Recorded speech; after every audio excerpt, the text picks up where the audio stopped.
S'il vous plaît, non, ça, moi, directement. Là. Okay.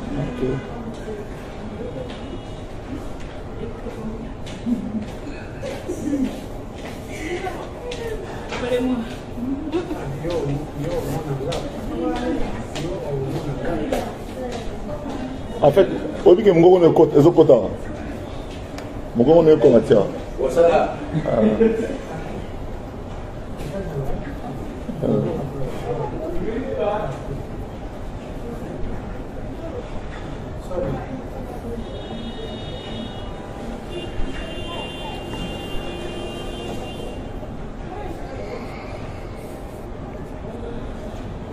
Sur insistance, il y a Batebele, proche Nangaï. Sur insistance, il y a quelques responsables de Konzi au Bazalaki à Dubaï. À la demande, il y a Baninga Nangaï au Bazan à Kinshasa, notabilité à Ville à Kinshasa. Sur demande, il y a Bana à Dubaï, communauté congolaise, où va assister à Makamotu Nenge Lekeli. Na une résolution, il y a aussi la mise au point Oyo. Et puis, que Boyo Kanga bien parce que dans le Congo, il y a des gens qui ont le droit d'insulter les autres et il y a aussi les uns ont le droit d'insulter les autres, de dire du mal des autres, de publier des fausses nouvelles sur les autres et d'autres n'ont droit à rien du tout. Donc, yo Zakari, finga na bango yo, fingi maman na yo, fana no nyeta la yo Zakari. Mais sauf que la personnalité est moins difficile. Pour ça, je vais essayer de ne pas me fâcher. Parce qu'on a décidé que sur la zone de Kinshasa, on a mis les Kélim Malamon à Makala. On a préféré les Kamamon à Makala pour qu'on dise que dignité Nangaï, honneur Nangaï, et à la sali par Batu Oyo Bazan à niveau Nangata Mukete en tant que notabilité nationale. On dit que l'élo n'a état de droit. Qu'il y ait un certain nombre d'enfants, de jeunes, qui manquent du respect aux aînés que nous sommes, preuve na Katamboga Nabiso. Voilà pourquoi les lots Bourlim Bisangay n'ont pas l'effort, en âme et conscience, n'a pas la mise au point moko sur ma fait, Oyo, Ezako Leka na Kinshasa, Oyo Moni Bana Mike, Bazo Leka, Bazo Finga, Bazako Loba, Bana Mike, Yango Bana ya camarade Nangaï. Alors, n'a pas la mise au point parce que bossé ngana sa ngana fa na ngani na lobate mais ça fait moi contre nature nangai mais na lobaki te banda liboso mais phrase mon kaka balobi belé mais phrase mon kaka bomi c'est pour dire que basor ngana muto aleki ba elete ba bunda ngana muto aleki na technique te je peux perdre une bataille mais je ne perdrai pas la guerre franchement ce que c'est les pédapé na kende penanga mona komi na kini na leki mbamona makala ngamo na préféré les kamba moko pour samba ezate parce que j'ai dignité na ngai na ko défendre dignité na ngai na ko défendre honneur na ngai ti moko la suka masolo ya expo Dubaï na Congo et yebanaki depuis Joseph Kabila parce qu'il fallait salama na 2020 yango masolo ya expo 2020 Dubaï les azwaki Mbano, il y a aussi l'exposition en 2020. Pour en 2025, il y a le Japon. Mais vous voyez que en mars 2020, Covid est badaki. Biso na Congo, le 16 mars, Tata Mokonzi, pour préserver Mboka, a décrété qu'il couvre-feu dans l'état d'urgence na Katamboka. Donc tous les événements sur le plan international, ils ont été suspendus, vol annulé, perturbation, makasi, commerce à monde, tourisme à monde et bébaki. Yangona Dubaï à Zelaki. Expo il fallait ça en 2020 et il ça en 2022. Déjà à l'époque à Kabila. Fatih Tamoye a décidé que en 2020 aux Zala, le ministre du commerce extérieur, le premier ministre Ilou Kamba a décidé à nommer Jean-Lucien Boussa. Ce qui parmi les raisons c'est que Jean-Lucien Boussa tika dans le gouvernement et ça pour Fatih a accordé tellement de l'intérêt dans le Cabo Expo Dubaï que le ministre de la dossier, ministre Jean-Lucien Boussa a tika. Jean-Lucien Boussa va bouger banda ilukamba ti lelo aza la commerce extérieur parce que niveau mot extraordinaire tout le monde qui a bien préparé coup de chapeau on va actionner après Nathan Mboka zo préparé ma expo 2020 ngaza kaliba basi muta contactant ngaza muta soloranga makambo ya zati mettez le cœur s'il vous plaît muta soloranga makambo ya zalité et pas il va passer ma contact et pas il va ma contact na architecte et pas il va ma contact na deux tunga na zalakite makambo na koti à partir de solo Madrid le ministre qui est un ami parce que ngana Jean Lucien Boussa toyebani et pas il y a Timothée Moleka d'heureuse mémoire tant il y a Timothée as ministre de la jeunesse et sport ba yakana ba Léopard bozo yiba na poto et en ce moment là l'actuel ministre du commerce extérieur au bazo benga mondele moindo Jean Lucien Boussa azalaki conseiller na financier tout ça la mission fait vers na poto na rase batebele boyebi makabo participation na Espagne et le bilan gouvernement le bilan tout ça appelle la moutro Zakari Baba notamment dans le côté tali culturel tout banenge ko évoluer wana na côté liste salama déjà banda kala bo tala ba vidéo na ngai ya kala bo komona que nazo préciser banani bazaki contacter la madame de Robert parce que là ça la confusion te makambo etali Congo makambo etali profession nazana sentiment te na ko kozala toujours sololaté na ko za que toujours sololaté za ko lubanate bon retour dans le désert tant to kutana ki na devant pasteur Poi que je salue bon mon que tant yaki na Madrid il n'y a pas eu d'incident parce que j'étais à ma place d'expert il y a ministère du tourisme il y a avec la place de député national et je lui ai rendu tous les honneurs qui ont été rendus aux autres députés, aux ministres qui étaient présents. Il peut témoigner parce que nous parlons maintenant bien. Il peut témoigner. Azala qui est mon côté avec d'autres députés. Je suis resté professionnel. Moi je me dis toujours, si nous avons des petits conflits entre nous, en dehors il y a un intérêt général. L'intérêt général, c'est dans Madrid des Alaki que Congo qui est Liboso. L'intérêt général, que Congo a un investisseur. Nous avons plaisir à trop. Il y a comme ça qu'il fallait vraiment toya parce que le forum économique n'a biso est foutu. Le forum économique n'a biso est foutu parce que Lelo, Pilipili, Matungulu, Masangu, Nguba, il y a Congo et Kokota Awa. Awa na Dubaï, bazana bilanga Masangu te, bazana bilanga tomate te, bazana importaka. Alors biso siko il faut ministère il y a commerce extérieur na ministère de l'industrie va s'engagner pour exporter tomates oyo et ça n'a pas condition oyo dans ma case oyo remplir ma case pour les exporter. On n'envoie pas n'importe quelle tomate, on n'envoie pas n'importe quel type de pili, on n'envoie pas n'importe quel spécialiste bazar. Et puis au continent Keno, il y a eu des accords qui ont été signés vraiment Expo Dubaï et ça qui réussit total. C'est vrai que les batteries vont s'intéresser à la macabo et les gars à la musique, mais il n'y a pas eu que ça. Pendant 3 jours, à partir de le 20, Tozala qui déjà dans la journée à culture, agriculture, industrie, na tourisme. Où les gens se sont, où Bamboka ou Émirati, en Émirat, il y a Dubaï, il y a intéressé dans la macamo italien.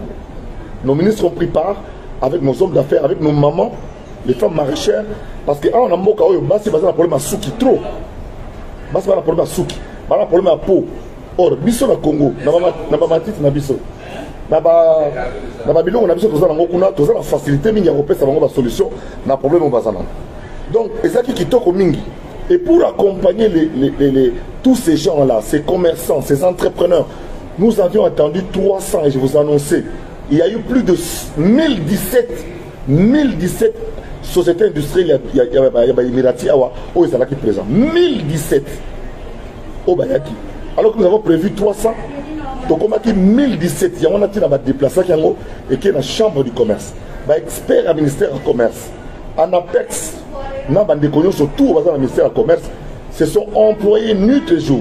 Le directeur de cabinet, professeur Bayinde, Azalaki à cheval entre Kinshasa et Dubaï pour la recette Samoussala. Nous avons depuis 6 mois 2 Congolais qui sont permanents ici. Il y a David Mana qui est directeur, il y a pavillon. Mon colo exposition, les alliés bon monsieur Mangamanga. Depuis fin septembre, pour le premier Bazalaki A. Donc, elle quitte très bien. Le président de la République, le quoi, qui idée à côté malgré opération, malgré pota, il y a opération. Du coup, il y a Bissot Congolais, le président qui contraint à Kenan Kinshasa. On les a qui prévu que Aouta Kinshasa et Abamoro Dubaï a assisté pendant 3 jours. Vous voyez que il a été se faire opérer en Belgique. Balongoli hernie discale, ça n'a jamais été une opération à cœur. Au moins 6 mois à Olala. Moi je connais des gens, il y a Lito, quand on va opérer dans la télévision, j'allais lui rendre visite régulièrement dans Ndaku pour au moins que on va opérer, ma côté le matin. Mais ça qui a mis discale na Kingo va opérer. Et malgré que le président fasse dans la convalescence, la Belgique va te belé, les cas qui trop a préféré non, là qui quand même qui chasse la population monangai, n'a rassuré mon capot à Yoki Sango, il y a des réunions c'est là qui n'a Boutou, il y a pas trop qui se préparer au cas où le président Koufi, parce que ça va annoncer le président ça Koufi déjà, mais vous ne vous imaginez pas, et le que si batum sima, les alliés au banga, il y a tant de que population à côté Mawa, à côté na Kobanga, que ceux qui président Koufi te reçoivent dans la situation Oyo. Namboka ndenge ezaleli tala eloko ya empêché bato bakina basa la coup d'état oui il y a eu des gens qui ont fait des réunions qui ont impliqué certains hommes politiques et le chef de l'État est au courant de tout et les jours à venir population baroyer ma décision oyo akoswa le président a se déplacé à vu avion 9 heures malgré pota malgré gaza convalescent aye na Dubaï bato balandi ata 4000 bato balandi présente à 4000 bamona ekaka mususu kaka bapesa mbote mususu kaka batala pigment kaza bien baye on a Dubaï yango no moni président décidé que pour azala la convalescence il y a bien Belgique mboka koleli Congo Kinshasa mboka botami Dubaï mboka ba Congolais baso ya ebele et bien ba na kimba komona ete ba komona le awa donc bato bazaki ebele moko kondimate si lobby avant-hier na concert en présence obima il y avait au moins en tout cas, si ce n'est pas 2000 Congolais qui voulaient le saluer, qui voulaient lui serrer la main, ils étaient presque en train de vouloir se bousculer. Heureusement, sécurité, ah oui, là, moins strict. Naba, sécurité, n'est pas Kinshasa, moins strict. Voilà pourquoi le président est allé se reposer en Jordanie. En convalescence en Jordanie. C'est là où il travaille en visioconférence avec le Premier ministre. Il donne des ordres par rapport au fonctionnement armé Bazambé et Bazana Front. Il donne des instructions, des orientations au Premier ministre, qui est le coordonnateur de l'action du gouvernement. Et il essaie de suivre les choses de près, de recevoir certaines autorités. S'il y a nécessité, la Jordanie, beaucoup plus en convalescence. 3 choses il va faire pour les années au Sambela, parce que là en face il y a Tel Aviv, au Sambela, au Pema, na la Kiné, au Messanisa Kingo, Kingo Bandakozonga Kobaluka, Kingo Messana Kozonga Kovanda. Il y a des mieux au filmer au cas parce que s'il vous plaît, on a ça boulot, il y a ça là. Voilà. Alors, et ça l'a dit que le président s'est déplacé lui-même avec la première dame à Moni Makambo Salami Awa, à côté de la salle Nabiso, à Sali Wao, donc à Sepeli, Namusala Oye Salami. Les croix qu'on a eu entre Oye Salaki, je vais le dire parce que nous sommes en la vérité. Le couac, il y a eu quelques couacs au Salamaki, mais dans l'ensemble, une œuvre humaine est sujette à des imperfections, une œuvre humaine est sujette à des corrections, à des correctifs. Ça a été fait, le président a vu notre stand.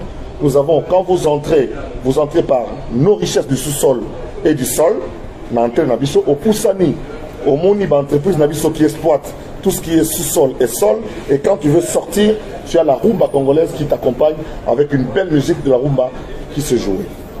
Donc le président était venu lui-même pour accompagner, encourager, plaider, faire du lobbying en faveur de nos entreprises, de nos entrepreneurs. La FEC, la Fédération des entreprises du Congo, la FEC, qui est arrivée ici avec 400 ou 600 membres.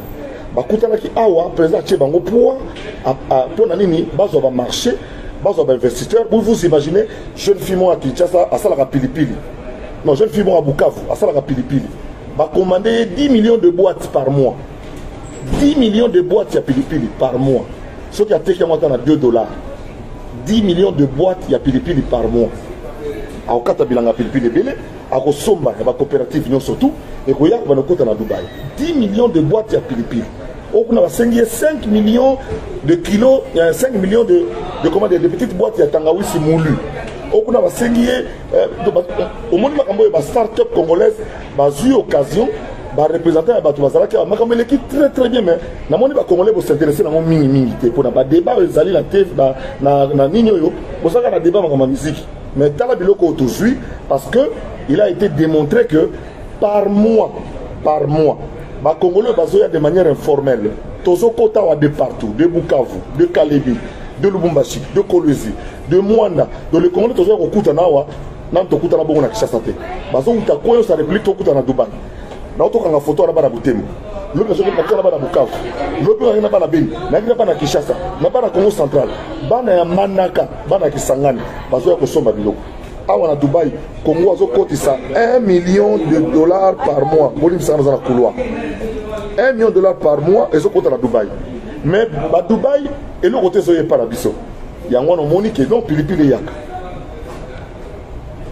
Qu'on a bango, bali kolia bio épicé, bali pilipili mingi batakoto. Pilipili na biso bobi ndongozi tende ya Congo central. Marché na ngweza. Pilipili ya Kasai. Na ya Kananga. Nous surtout on a marché dans Ngweza. Donc nous avons obtenu tout ça et les effets comme le ministre Julien Paluku l'a dit, les effets c'est dans 6 mois, dans une année pour total à Nengezali pour biso qu'on a Congo tout bongisa makambo etali douane makambo etali sous-traitance makambo etali bloc amitié pour musale quoi évoluer qui mala. Jean-Lucien Boussa félicitations aux apprenants de Ivoirien balobara tu es garçon. Tu es garçon parce que au réussir que tombe le Kumu ya Congo à Wanakati na kombo ya gouvernement Sama Lukonde aux véritable warrior musalo sale monani makamio surtout ndimani forum économique na beti so dango déjà musique na biso ndenge betami boyo kali solo ndenge leki d'abord na répéter les sources ba musicien o ba yi ngaite na bensi ba bo pesa nga pouvoir o nazana ngote bo pesa nga signature o nazana ngote te bopesa ngai nguya o naza nango te parce que ngai yangani na yebite ndenge ni nyoka no akomi awa na yebite ndenge nini jibe piana akomi awa na yebite ndenge nini inosbi akomi awa na yebite ndenge gimsa akomi awa na yebite ndenge ni wera tikali na yebite ndenge kofi atikali na yebite ndenge eriti atikali na yebite ndenge gezma wete atikali na yebite ndenge nini nani musu atikali donc na peut-être innocent ba biazalia bilabe la tikali na tangela bino bakombo na banda kala na yebi na ngai te na yebi te ndeni conseiller musu président atikali na yebi te ndenge ministre musu atikali bozo pesa nga trop de pouvoir o naza na moté mais nazu yango quand même na kombo na Yesu pouvoir o bozo pesa ngai nazu yango quand même il y a que na ça là au-delà il y a ma responsabilité na ngai j'étais appelé pour l'expertise que j'ai quand même 40 ans de télévision, ça là événement bana Afrika ba fikine ba bengi na pour expertise wana et puis je pense que mon avis suite ba tebele bola été l'expo Dubaï Rosala grâce à Zakari Baba se avec l'expo Dubaï Rosala. Qu'est-ce qui s'est passé?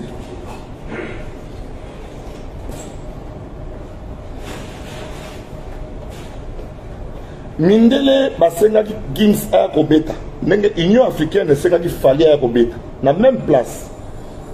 Union africaine et sengi pour la biso Afrique montant représenté biso fali parce qu'il y a 2 jeunes couple moro genre couple Bouloba ba en Afrique du Sud na jeune chanteuse moro utaki Nigeria fali azaki à l'affiche biso Congo à la demande d'expo na lobby à la demande il y a exposition ba senga biso Gims. Et le président lui-même a demandé à l'ambassadeur de la culture, Gims, à la présent. Gims qui est en tournée parce que, nous expliquons pourquoi il y a avant, Inosbi. Azaki a rendez-vous mercredi, na 8h. Avec la jet privé et Garaki à l'aéroport, il y a Dubaï. Après, on va dans la Burj Khalifa, il y a une équipe de production, j'ai reconnu la garde du corps, Naïmi Balé, on a Abidjan. Dans cette connaissance dans Abidjan et puis là moi assistant qui s'appelle Zachary comme moi qui est un français na moi un abisso Charles Tabou moi na Taboulay moi un manager na asa congolais moi na Charles moi na abisso Taboulay Charles Tabou les qui a marque les qui a y a Youssoufa, il y a Yvette, ministre de la Culture, Charles Tabou, c'est lui le manager de on a un jet privé, on a un mindele, on a un ministère, on a un ministère. Bisso Congo, tu le dis non, donc la journée on est à Bisso. Gims, est-ce qu'on dit que vous êtes là oui. Tu as programmé la musicien, surtout on a un playback. Pour l'année, respect à l'heure. Tu as eu la musicien à Bisso. En tant qu'expert, on a petit point de vue dans la Bible. Bisso na Congo, chaque groupe avec l'instrument dans l'année. Et puis tu as eu la guitare almaz. Tu as eu la guitare almaz, na simanda, tu as eu la guitare. Tous nos grands solistes, il y a Kota na Ina, basé Belete. Pour pas non plus Kota na Ina, kenda pe musika te na Kota guitare. Mais bon, il y a la simanda na almaz. Guitare ya almaz. Bango de betaka. Donc il faut ce mouvement ce que Zaiko Poya, il faut pas régler non. Ce qui nous allons voyer dans les Jibaya au Tchad non. Il n'ose bien non. Donc toi tu vas playback pour te évoluer. Bah non, il faut que ça live. Na bengi ministre oh, na moni que comme sous live ndengini. Bah non. Zakle, tu as 4 groupes passer à live 30 minutes. Na kutana na Seguin, na bi Seguin. Bino boza si dans 30 minutes pour beta. Pour ça là, Zaiko petit 30 minutes. Donc 20h il y aura programme 20h juste bon on a bien bandé 20h juste Zaiko, 20h30 JB. Bon on a bien. 20h30 JB. 21h Inosbi. 21h30 Gims. Ti 22h30. Voilà, on a très bien. Na orchestre live. Tommy Yebi. Zaiko beta ti assiste à 30. JB le temps réglé, bandé ba beta poche niki so vanda. Ba beta jaria. Na. Et vous avez combien de temps? Et vous voulez avoir une minute. Dans mon cas, difficile professionnellement, j'ai conseillé que ça a bon côté. On m'a donné raison à la fin. Mandeko Nangaïbo dans le Kabotro. Et ça qui prévu Nyokalonga Banda. Pourquoi tu es dans Nyokalonga? Parce que le Congo voulait montrer que nous avons la rumba. Rumba est représentée par différentes générations de musiciens. Bota la génération. Il était prévu que Venabiso, Jano Bombenga, Aya. Mais vu l'état de santé à Jano Bombenga, 9 heures de vol avec escale dans Addis Abeba, c'était un risque que personne ne peut prendre. Parce que tu as eu un vol direct. Il fallait les capables éthiopiens, dans la soumise à la conseil de sécurité, le roi Badio surtout, et ça compliqué. Jano Bombenga a été. Donc, génération, il y a deuxième génération. Génération, on a classifié. Génération de Zaiko, représentée par Jossar Nyokalo. Il n'était pas question que Nyokalo ait Robin Sabator. Il était question Torak Sabango Rumba. Il y a troisième génération. Quatrième génération, représentée par JB Piama. Vous comprenez? Pardon, troisième génération, oui, la quatrième génération représentée par JB Piama. La génération de Wenge. Et puis cinquième génération, représentée par Inosbi. Vous avez très bien. Moto Arata qui a une configuration souka. Vient à Jano Bombenga. N'aime pas rater. Donc, tout de suite, à partir de la troisième génération, parce que la première génération, il y a Wendo, Nabowane, Moutazala quitté. Deuxième génération, il y a Franco, il y a Jano Bombenga, Azala quitté. Troisième génération, génération de Zaiko, c'est-à-dire qu'il y a tous les autres groupes, Azala quitté. Et puis, quatrième génération, JB Piana. Cinquième génération, Inosbi. La notion de génération, je le rappelle, est liée à l'âge des fanatiques. Le nombre de fanatiques, il y a Zaiko, ça déjà arrière-grand-mère. Pour que mais c'est que par rapport à moi. Bato va soutenir Zaiko. Basiwana, Bako déjà Kokololo. Bana Baboti Bana, Bana Obalanda Zaiko na 68. Babota déjà Bana, Bana Babota. Mais ce Bana Baboti déjà. Baroya musique. Génération ya Wenge, donc ya Bisso, jeune fille na Bisso. Oh ya Bisso. Ça déjà monsieur sur la grand-mère déjà. Baboussou Bana va sur la Baliban. Vous comprenez? On a génération à troisième. Bano bazaki kolanda Wenge, basero bakolanda ba Wenge. Bazuli Zulema, Bazuli toujours, Lili Mouchi, Lelo baza ba grand-mère. On a génération Wenge. Biso ba to ba koko. Biso bon nakata Wenge na bébé ko ba koko. Bana ba musicien belé Wenge basi ba bali ba boti, bana le makaba basi ba boti, bana ya ngwakazi. parce que baboti donc on moni que tu cherches la génération d'abisso donc ba sert ora ba roya musique il y a ba condition mais bon roya musique il est la 5e génération Fali bangonde baza o pena ba kolo musique ya lelo bangonde baza na ta bangonde roya nda kudobi azala susciter moi na te et le côté classe kaka tala calcul le Salamaki Bongo et moi j'encourage et puis Maître Gims qui était international pour Rodeta bandeko na ngai équipe aux autres travailler na Dubaï au nous fali ba betengi nango bandai bandaki o ba louer o azo ki marché à ça l'instrument baza ba anglais na bossa na ko photo ba komaki na mur balance check sound 17 heures pour Gims, pour JB, pour Inosbi et pour Zaiko Langalanga. 17 heures, l'ambassadeur de la culture congolaise Gims. Bolananga très bien. Le champion du monde Gims. Aïe, à 17 heures. À Sali Balance. Inosbi. Aïe, à Sali Balance. Zaiko Langalanga aye à Sali Balance. Jibin Piana Bolo Balmandako Sali Balance. Mundela Longoli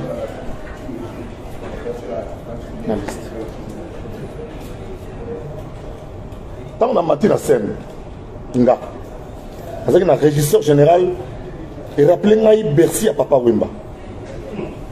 Heureusement, nous allons former dans le Stade de France. Je suis le seul Congolais. Je suis le seul Congolais formé comme maître de cérémonie dans le Stade de France. Pendant 6 mois, j'ai suivi des cours de maître de cérémonie des grands événements sur l'espace public, dont l'aboutissement était en 2011.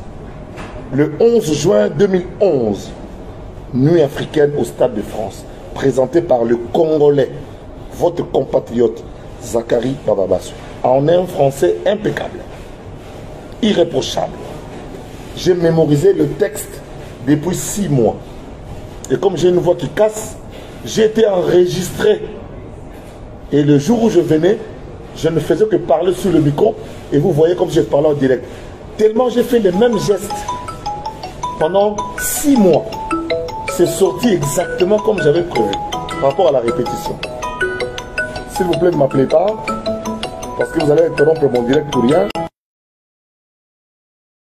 J'ai passé le balance de Balongoli. Na baluki sima na loge. Na kuti Josari moko. Ni JB, ni Inosbi. Ah non non. Ne vous en connaissez Josari moko.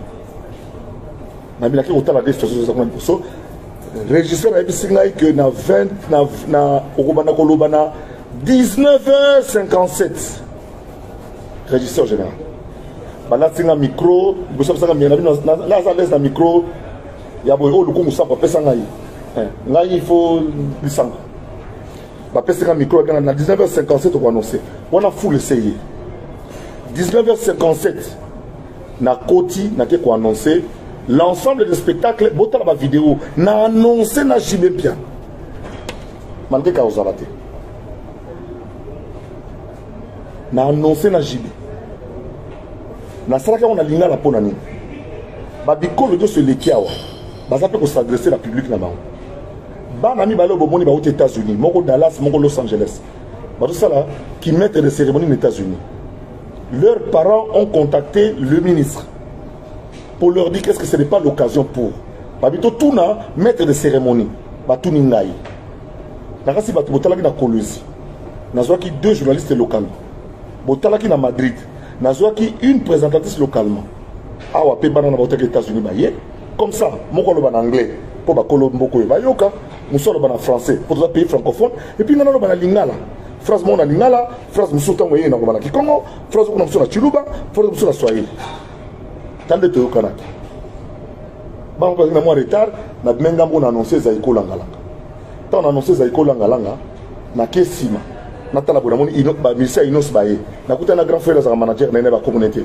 Petit frère ngana Prince La prince, mais binobo, vous après. Ndé on a mutu azo kata ba musicien, bo tuna musicien Zaiko. Mundele a souhaité tant que 15 minutes. Bah il n'a pas fait comment 15 minutes ba binobo. Bah comment 15 minutes à donc vous traîne à 15 minutes. Bah tchenyo kalongo. So bon on a bien été buta keti na coin à binobo 15 minutes vous traîne là. Ti a sur même sur 10 minutes. A sur même sur 5 minutes.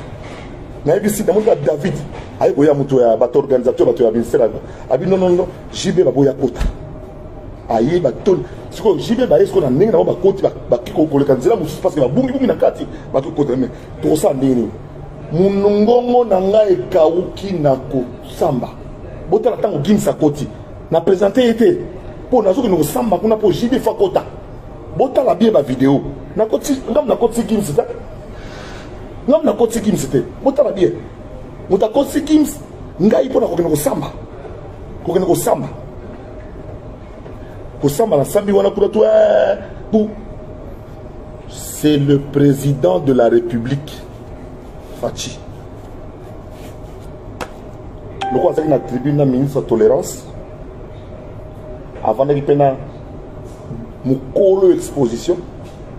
Tant Fachi a balo baloka mais elle dit mais JB Piana pourquoi il ne va pas jouer?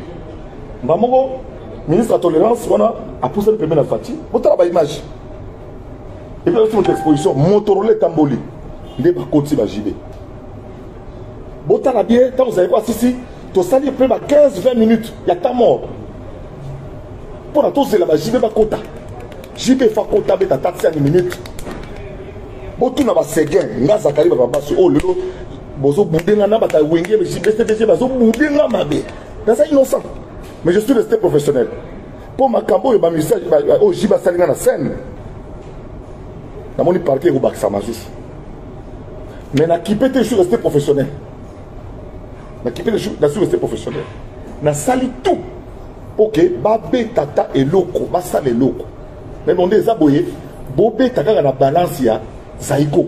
Parce que le ko na boza kumle la ndenge moko. Bon, le mingondo, il y a mon été. Mais, balance à Zaiko, le coup de Yébani, babeta la balance à Zaiko. Anglais n'a pas un boulot. yo. Mais expliquons que non, sim check sound, sim check sound, sim check sound. Donc, pour bouger, numérisation, on a été, parce que babeta na même niveau. Botou na Séguin. Botou na le baron, nani Gidel. Botou na mise tout bayawa. Sim check ça. Donc j'ai même puis on a bêti na check ça ya Zaiko. Mais tant on baye, ba quand même un guitariste. Mais pour ça montant. Ba régler quand même OK. Ba régler quand même OK. On a pas comme oh l'équipe vérité. Oui salamia. Heureusement, j'ai même puis on a assuré. Ils sont venus faire de la rumba. Ils ne sont pas venus ici pour convaincre la société. Va présenter dans le monde en exposition universelle que nous avons de la musique chez nous. Et JB a assuré. Il a presque repris Nzembo Zénith parce que Nzembo Zénith est malade. Tu reçois après. Mais où on a peine il était question de sauver JB Piat. Bien, il y a la troisième génération, il y a Wenge. Mais, Azo Boudenga. Azo Boudenga, tu l'as dit. Ça cause on a pas de JB habité. Tu as un problème. Mais on a vu que tu as un rando. Rando banda kala. Il te tombe dans l'outil. Oh, vas y na makamta bedoxy bayaki. Na kata salle. Boudanga il m'a bien, mais na salle qui ça na je reste professionnel. Na salle bamoni. J'ai ba beti na bien. Sikoyo Gims na bisi no sibi bongama. Ote Gims il faut un avion absolument faut le mois au plus tard minuit. Donc on a un jet naé à 6 heures. Mais il faut aller à Paris avant 6 heures du matin pour se préparer à Zalara na rendez-vous naé. Tala nenge te ko perturber programme Gims abeta avant Inospi. Je voudrais na combo ya ba congolais nyo surtout. Na combo ya ba mélomane tout. Ko féliciter moi na mobali oyo Inospi pour la humilité naé.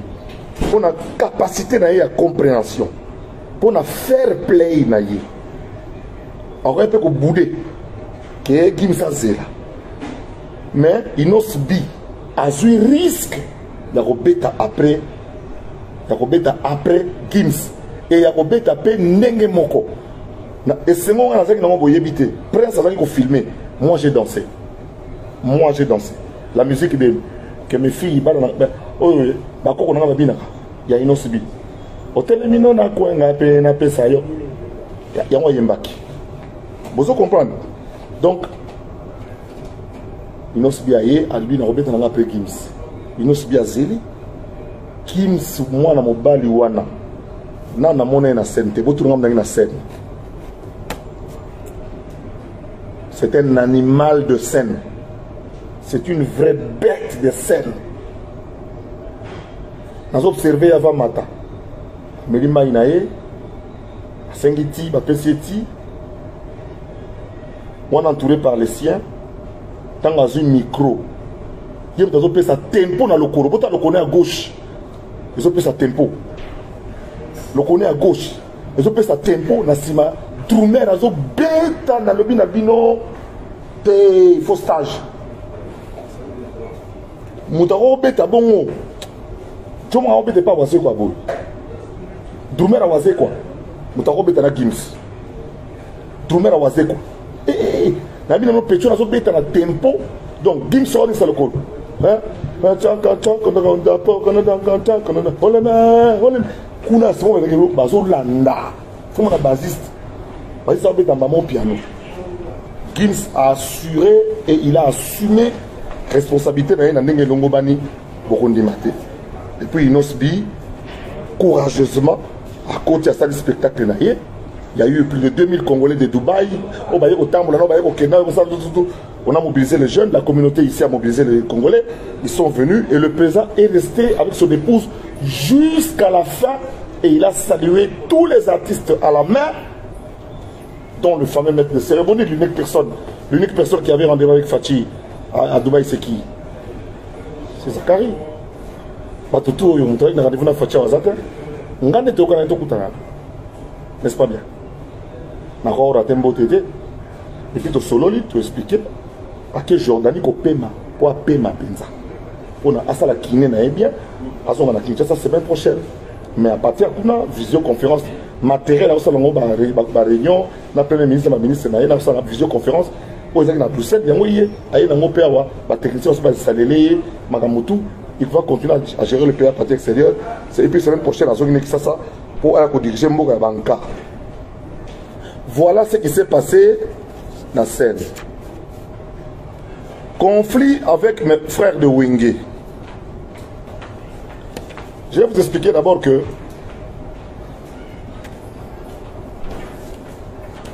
Boyebi les années 90, 99, 2000, ceux qui journalistes ont mis cette information moko vrai, mais ils sont contraire na mouvement menace nandako. Dieu donné Yangoumba a fait les frères, Djoka Kabegele a fait les frères. Ce qu'on peut faire, c'est information. Donc, ça, nous sommes des journalistes. Ou annoncer que non, concert n'a qu'à quitter les acquis bien té. Bah, quitter le Nanda. Vrai ou faux? Ils ont répondu à Jibé, ils ont répondu à Oué. Ngaï Mokum Naolo Banabino. Paix à l'âme de Monib. Alors qu'il y a un Oué solo. Dans les cas d'antenne A, dans le but où il a sorti de la bêta, Ngaï, il a sorti de la bêta. Pour un natif à Kin. Et que nous avons dit que nous calmer. Nous avons la Zamba Playa. Monib production. N'a pas chopanda. Moi, je suis dans la Zamba. Les pécheurs vont manquer au respect.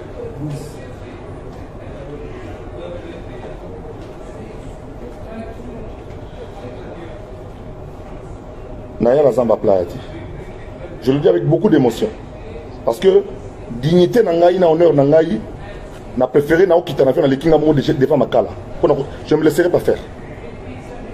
Et puis nous sommes en 2022, en plein état de droit. Tous les mêmes sont en 9 2000. Pour nous retourner sa stade yemo wa sauter.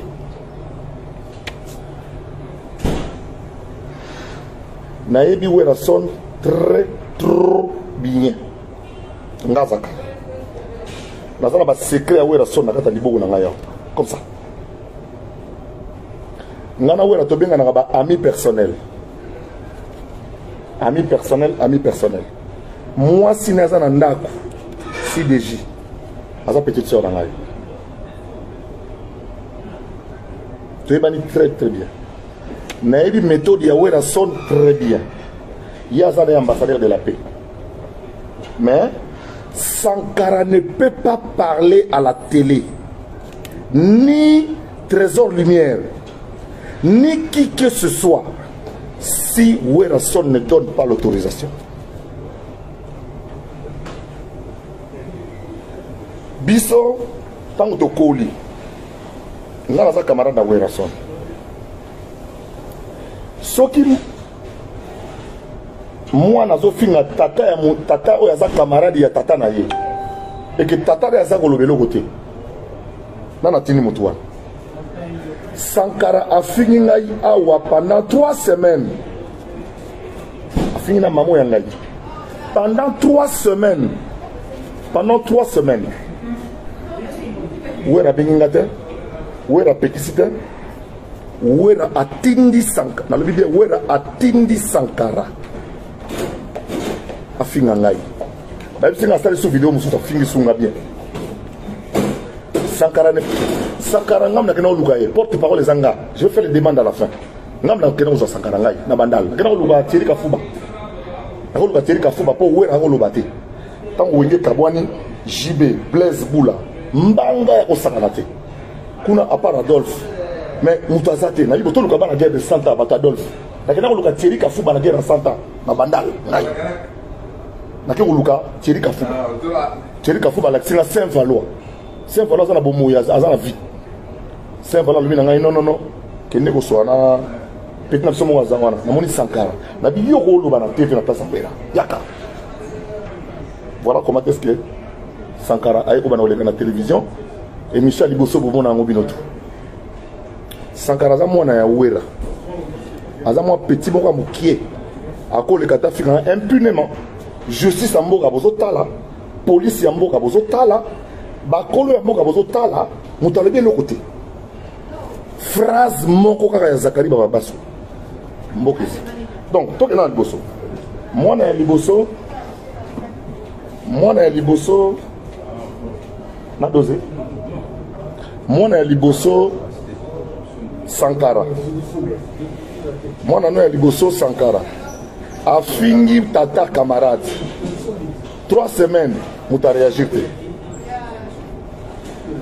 ba mona ko kokité ba sali Trésor Lumière na ba français na mesdames les métiers on savait je suis là on a français on a mon je suis venu vous parler aujourd'hui monsieur biloto boyo na po wera so na bongi vous allez que tantôt on va na to bo ngongi là c'est comme garage nini mukirona ba sali plateau ya zamba pour m'insulter moi wera so na vanini na rolobani je pense que je connais bien wera comment il fonctionne ambassadeur de la paix mais atindi Sankara finga Zakari tinda finga Zakari le ko na dignité te Zakari le ko na bana te na personnalité te kangambanga na yo jamais na ko leka mbango na makalanga moko pour la dignité na ngai na honneur na ngai na ko préférer boka ngai na moni te que police et pekisi Sankara na moni adulte mo ta pekisi Sankara moto mo ta bouger Sankara et sangana ba jalousie na kati on dirait Fati na donc on a côté na Fati pesino du boma et ça le quoi soki nini bozu vertige bandoki beaucoup ko ko perturber motoyo asa na étoile na eza ko briller dans le but la gloire de la seconde maison est plus grande faut dire à cœur la gloire de la seconde maison est plus grande que celle de la première oh braniste balobaka na ebi wera trop bien Sankara ne peut pas parler sans l'aval de Werrason. Trésor Lumière a comme ça plateau sans l'aval de Werrason. Sankara ne peut plus encore récidiver en rencontrant des mensonges. J'aimerais dans les prochains 2 ans qui viennent, dans les 3 ans qui viennent, total vie à Sankara Ozandengeni, vie à Zakari Ozandengeni, Yahweh Ozandengeni. Pour tout ce qui vous battez contre la lumière, vous combattez la lumière, vous combattez l'étoile, vous combattez l'esprit à créativité. Vous avez les phrases morokaka, il y a qu'à fabriquer. Satan 2. Satan 2. Phrase morokaka. Extrait pour des raisons de la cause. Vous avez internet, songi. Vous avez pour défendre la dignité. Aussi les sapeurs au Sengaboy. Nasengi na ministre de la communication, M. Mouyaya. Supprimer la porte-parole à la musicien. Je demande la suppression de la porte-parole à la musicien parce que si la langue est assoudée, je vais la Sangani, dans les 30 jours pour Namboka. La suppression pure et simple des porte-parole. Suppression pure et simple. Parce que le logis va couper sa message dans le téléphone, pour couper sa message dans le téléphone. Suppression pure et simple, il y a pas porte-parole. 2. Nazo Senga, na gouverneur de la ville de Kinshasa. Monsieur Jean-Tini Ngobila. Zakari Bababassoué était un notable de la ville de Kinshasa. Zakari Bababassoué était un dignitaire de la ville de Kinshasa. Comment se fait-il que dans la seule ville de Kinshasa, sur tout l'état de la République, des enfants sans expérience, sans parcours scolaire, s'en prennent aux notabilités sans être inquiétés? Je demande au gouverneur Jean-Tini Ngobila de faire cesser ces sales habitudes où l'on voit des gamins, des énergumènes sans éducation, sans instruction, sans formation, qui savent à peine écrire leur nom en majuscule, s'attaquer à des gens qui ont fait 15 ans de vie d'études à l'université. Parce que moi qui vous parle, je suis 3 fois bac plus 5. Je ne peux pas tolérer que Sankara Dekout, qui est sorti derrière mon idée, ou Trésor Lumière, avec son français, mesdames et messieurs, vous allez voir, ça ne se parle pas en français. Il faut faire des plateaux contre une indignitaire. Donc, M. Mouyaya, ma porte-parole n'apporte rien à la musique. Ils ont servi pendant la polémique que j'ai créée. Voilà pourquoi je les ai créés aussi. Aujourd'hui, il n'y a plus de raison d'être. Suppression des passages dans les émissions, du moins de toutes les télévisions sur le thème de la République, battre en Internet. Pas de passages sur le thème de la République, des porte-paroles. 2. Jean-Tini Ngobila, gouverneur de la ville, il n'est pas pour protéger ma dignitaire. Et Zakari a sa dignitaire incontournable à la ville de Kinshasa. Oui, je sais m'imposer quand il faut. Ma petite pampamana, il faut sa vie là-bas. N'a pas d'autorité, vous avez cantanetti. Ceux qui ont côté les Kamwango, vous avez besoin de banga, vous avez besoin de salayo, vous avez banga banga. Prenez vos responsabilités. Est-ce que c'est normal que Sankara, vous avez besoin de Narutana? Ah, peut-être ça dit bien, vous savez ça clairement bien. Ah, en tout cas, Sankara, bien. Ah bon? Mais n'oubliez pas que cette parole-là peut maudire ce fameux Sankara. Ah oui? Tout le monde dans 2 ans, et nous allons nous donner raison. On n'attaque pas loin de Dieu. On n'attaque pas des gens qui travaillent, qui ont l'amour de Dieu et qui veulent continuer dans le pays. Voilà, mesdames et messieurs, l'ensemble des situations qui sont passées. C'est Werrason qui envoie ses enfants à m'insulter. J'observe que ni la police, ni le parquet ne s'intéressent à ça. Ils attendent qu'il va porter plainte contre Zakari. Pour Nini, le juge, affaire Zakari Bababasso et ça là-bas. Et vous savez la binote. Que affaire Zakari Bababasso et ça là-bas. Et vous savez la binote. C'est Dieu qui nous a mené à ça là-bas. Nous a mené à ça là-bas. Police et Vandinien, général Kassong. Au Vandinien, vos services n'interpellent pas Sankara Dekout qui attaque un député honoraire. Parquet. Vous dites que Sankara Dekout, c'est la plainte de Sankara Dekout contre Zakari. Na le kambamo na makala na préféré. Na kambamo na makala. Makala oyo wana automoni wana kutu. Ba kufi kuna te. Ba miyibi kutu ba bibi déjà. Miyibi, des grands voleurs de la République, déjà qui ont volé des millions, sont dehors.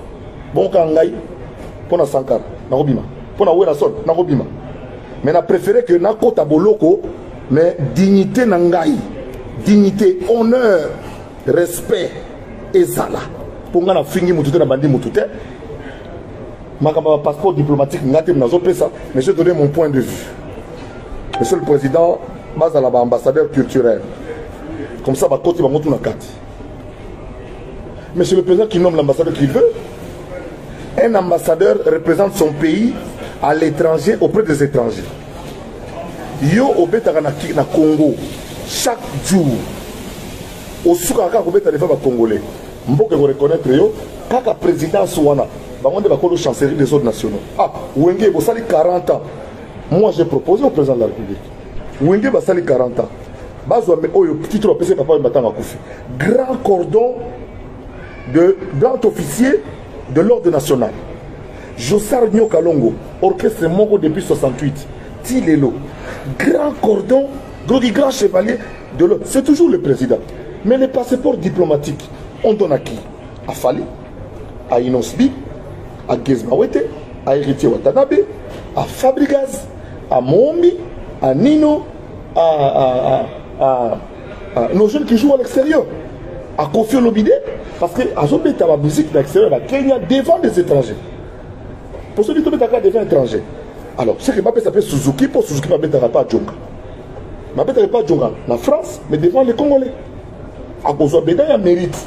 Il y a qu'à pérenniser dans la diaspora la musique et la rumba congolaise.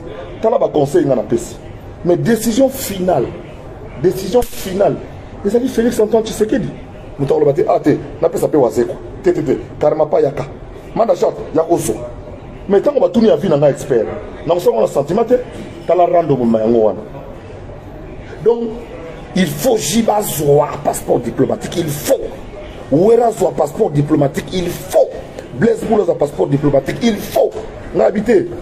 Ouera, JB, Blaise Boula, Alain Makaba. Il faut pas comme un grand officier à ordre national, monsieur le président. Là, tu sais, 40 ans. Il y a succès. Oh, bah, ça, c'est ma cambo. Vous finissez trop. Finissez trop ou rien. On a préféré, na senga biloko na sengi, nazo ke na tambola be jour nazo ya na quitter l'avion, ngamo na ke na makala déjà. Parce que pour la dignité na ngai, pour l'honneur na ngai, franchement, na repé sa tante. To comme na état de droit, to samba, to lo ba pourquoi et l'autre zo wela. Et l'autre zo wela zaka wana, to zo wela. Vérité. Donc ça dit que information journaliste, il faut écaresser dans le sens du poil. Il faut caresser dans le sens du poil. Stade tout ça en 2022, tout ça dans 4 états de droit. 2022, nous avons la place, chacun fait son travail. Et moi je préfère conseiller, donner le conseil. Namboka, par rapport à ce que je vois à l'extérieur, par rapport à ce qu'on avance. J'ai proposé, ça va sportif, mais pourquoi pas les là qui ont option à Bayate, parce que Côte d'Ivoire avec un magique système, avec un Bamewe, il y a Didier Drogba. Puis ce peut être un champion à Bissau, un champion, Baya, Baroum, répondant national et se retrouver pour la carte. Parce que derrière Jaïko Langalanga, Congolais va se retrouver qui? Derrière Jibien Piana, va se retrouver qui? Derrière Gims, Congolais va se retrouver qui? Derrière Inosbi, Congolais va se retrouver qui? Davantage, s'il y en avait autant. Qu'on peut sa conseil, au PC conseil, on a poignine. Au PC conseil, on a poignine. Toko diminuer yo. Toko diminuer yo. Bon diminuer ça quand il va basso. Ouais, ça là que beau zal. Pour diminuer ngai. Mais ouais, dans diminuer que de prison. Maintenant que de prison. Faut parquer le rôle à yé pour amour qui est au beau ça ils en ont bien. Ils en ont bien. Mais pour diminuer ngai, dans diminuer ngai. Pour awaboy. Sur un commentaire qui est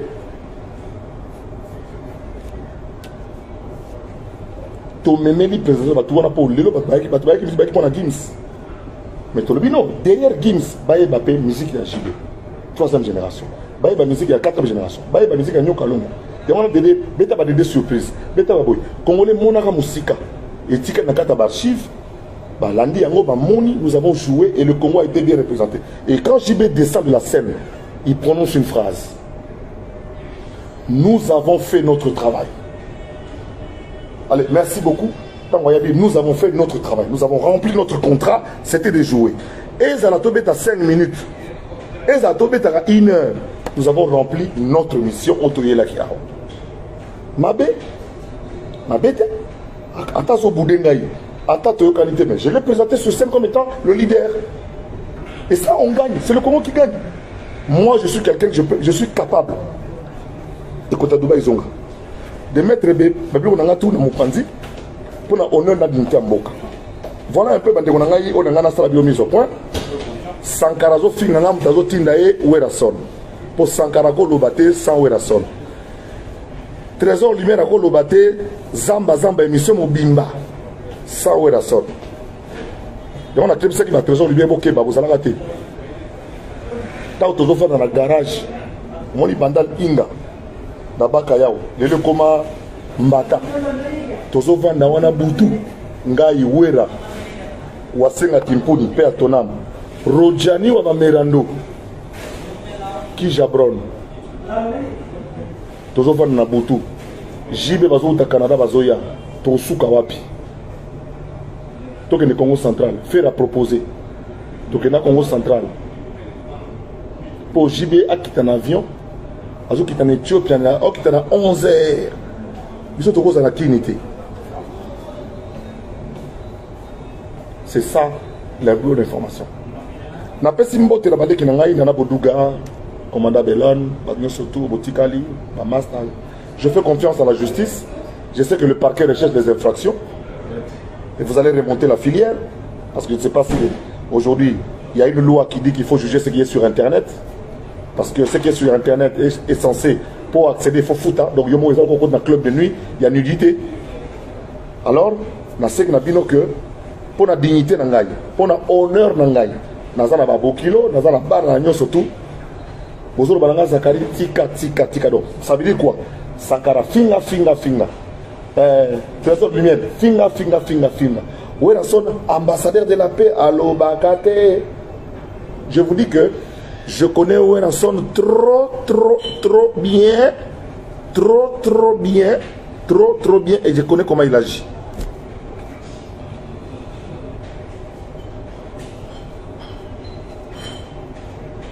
Ceci dit,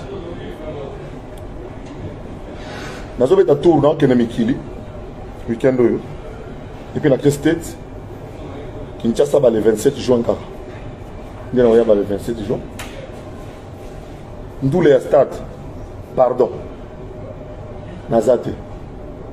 D'où les stades à Wingen Boui. On va continuer au salon. Amadou Djabi à l'objet de Zakari Bababaswe. Je demande que tu t'impliques personnellement dans cette affaire de Wenge. Je voudrais que tu t'impliques parce que je connais ces musiciens. Nous nous connaissons. Combien de fois JB Piana n'a pas dit Bopé sa ministère de la culture na Zakari? Combien de fois Werason n'a pas dit à Katumba Mwanke Bopé sa Zakari culture réelle? Pour Zakari il ne te fonctionne. Papa Wemba, combien de fois n'a pas dit paix à son âme à Kabila Bopé sa Zakari culture réelle? Combien de fois? La ministère pour plaider que non, Bopé sa Zakari pour token. Mais c'est le président qui nomme. Nous n'avons couru derrière aucun poste. Jour n'a pas fait. Ce qui n'a pas été président, nommé un aboutou à l'élo. Bon, besoin. Ordonnance. Oui. Nous avons la compétence avec un parcours scolaire, parcours et compétences. J'allie les deux. Mais je collabore trop bien avec tous les ministres de la culture qui sont passés. L'actuel ministre de la Culture, digne fille de la lucha, avec son conseiller culturel, le conseiller Magloire Palouk, qui est un confrère, nous avons travaillé la main dans la main, ici, à Dubaï, pour le spectacle qui allait être offert. Nous avons travaillé, moi j'ai travaillé en tant qu'expert pour le ministère de la Culture à Madrid. J'ai travaillé ici comme expert avec le conseiller Magloire Paloukou, avec le commissaire général de l'exposition, à la demande du ministre Jean-Lucien Boussa qui m'a mis très à l'aise, moi et mon équipe.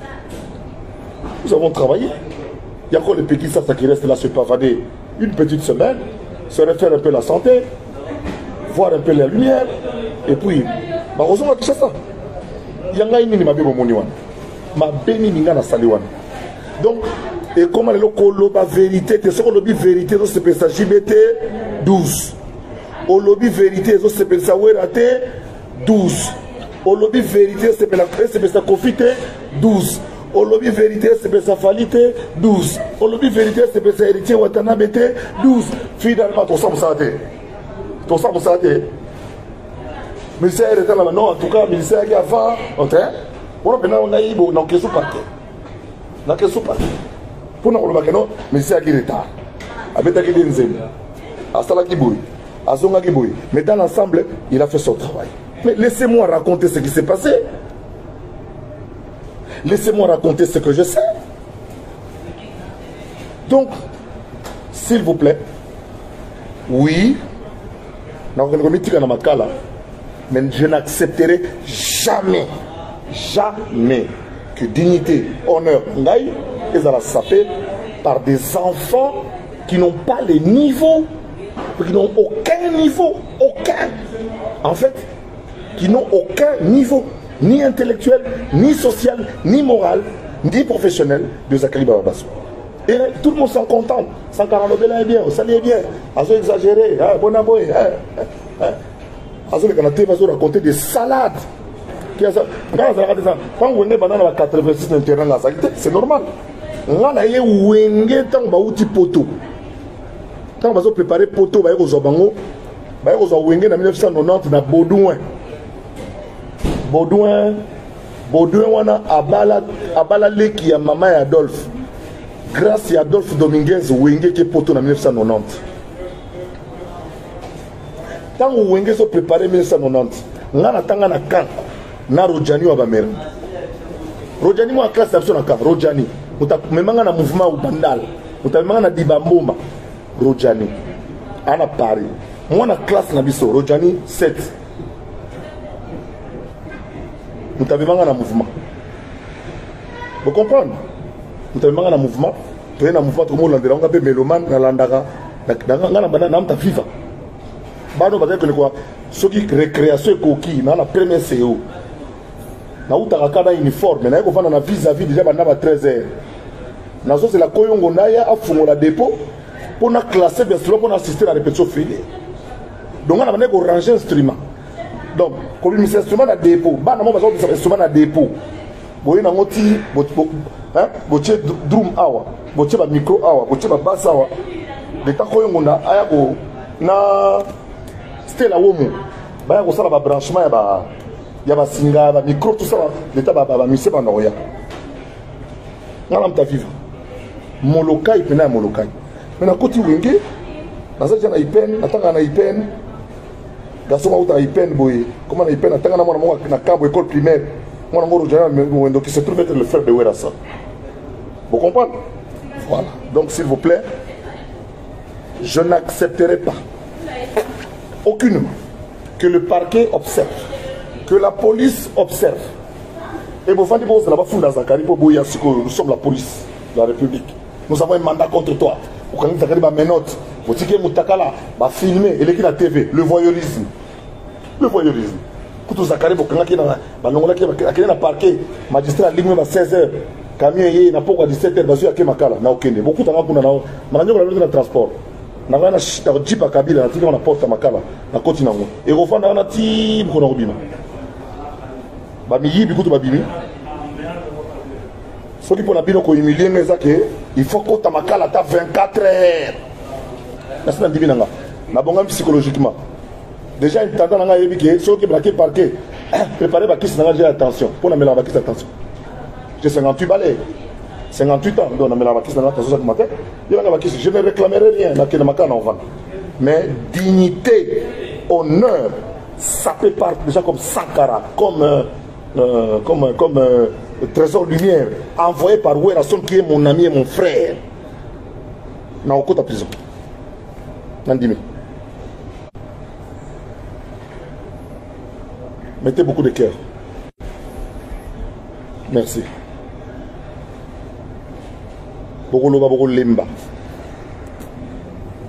na basala émission te babunda na satan beka phrase mo